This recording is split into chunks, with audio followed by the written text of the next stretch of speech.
की अध्यक्षता कर रहे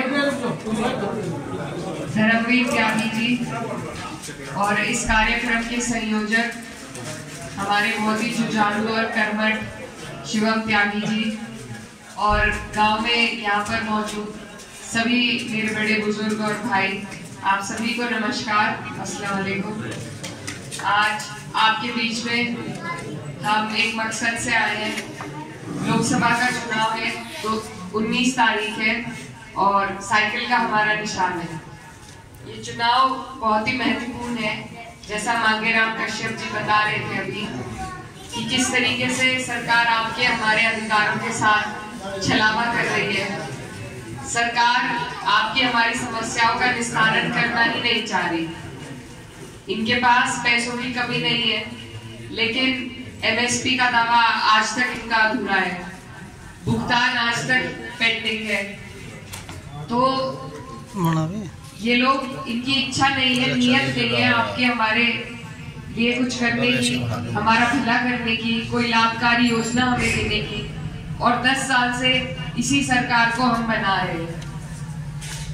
यहाँ पर 5 साल से जो हमारे माननीय सांसद जी थे, उनका कार्यकाल भी आपने देख लिया और गलती इसमें उनकी नहीं है, गलती हमारी है कि हमने उन्हें 90% वोट देकर बिना मांगे उनको वोट दिया और आज हम इस हाल में बैठे हैं कि हमारी कहीं सुनवाई नहीं है, कोई हमारी जनप्रतिनिधि अगुवाई करने को तैयार नहीं है, हमारी आवाज उठाने को तैयार नहीं है।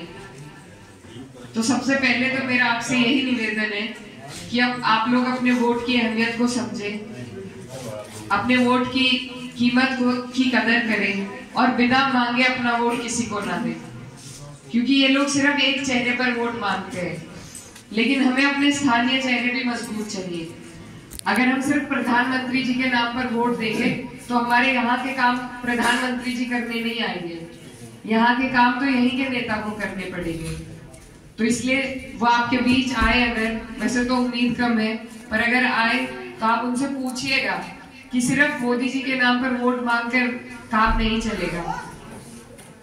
उनको हमारे बीच में रहकर हमारी समस्याओं से अवगत होना पड़ेगा और फिर उनका निस्तारण कराकर या उन्हें कम से कम संसद में उठाकर हमारी आवाज बनना पड़ेगा।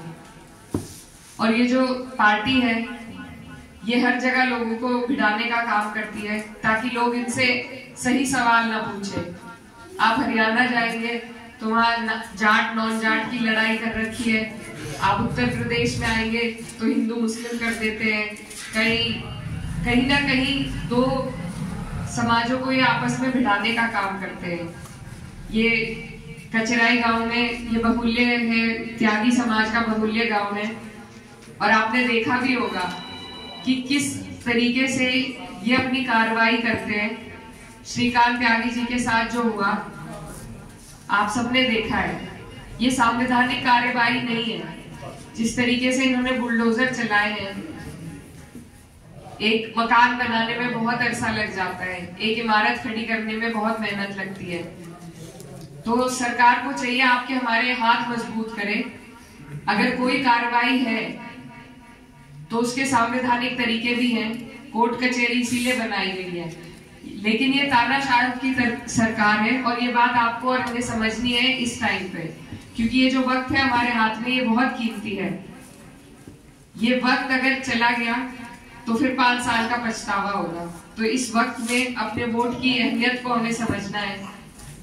ये बहुत बड़ी ताकत है, इसी से सरकारें बनती हैं और बदलती हैं। तो जो सरकार आपको परेशान कर रही है, जो संविधान को दरकिनार कर रही है और आप पे और हम पे सिर्फ आदेश हुक्म जारी करती है और हमारी तबाही के लेख लिख रही है, ऐसी सरकार को हटाने के लिए आज हम आपके बीच में आए हैं, आपका सहयोग लेने के लिए, आपका आशीर्वाद लेने के लिए। तो आप सभी से मेरा निवेदन है कि 10 साल हमने डबल इंजन देख लिया, यहाँ के सांसद जी का भी कार्यकाल देख लिया और एक कल हमारे साथ बुजुर्ग थे तो वो कह रहे थे कि रोटी भी पलट के ही सीखती है। तो इसलिए अगर हमें अपना काम निकालना है तो इस बार बदलाव लाना जरूरी है। तो आप सबसे मेरा निवेदन है कि मैं आपकी इस क्षेत्र की बेटी हूँ, मुझे भी मौका मिला है पार्टी की तरफ से और आपसे निवेदन करने आई हूँ कि इस बार आप लोग अपना आशीर्वाद मुझे दें, और मैं आपसे वादा करती हूँ कि जितना प्यार और मान सम्मान यहाँ आप मुझे दे रहे हैं ये मैं कभी नहीं भूलूंगी, और मैं पूरा प्रयास करूंगी कि आपकी हर कसौटी पर मैं खरी उतरूं।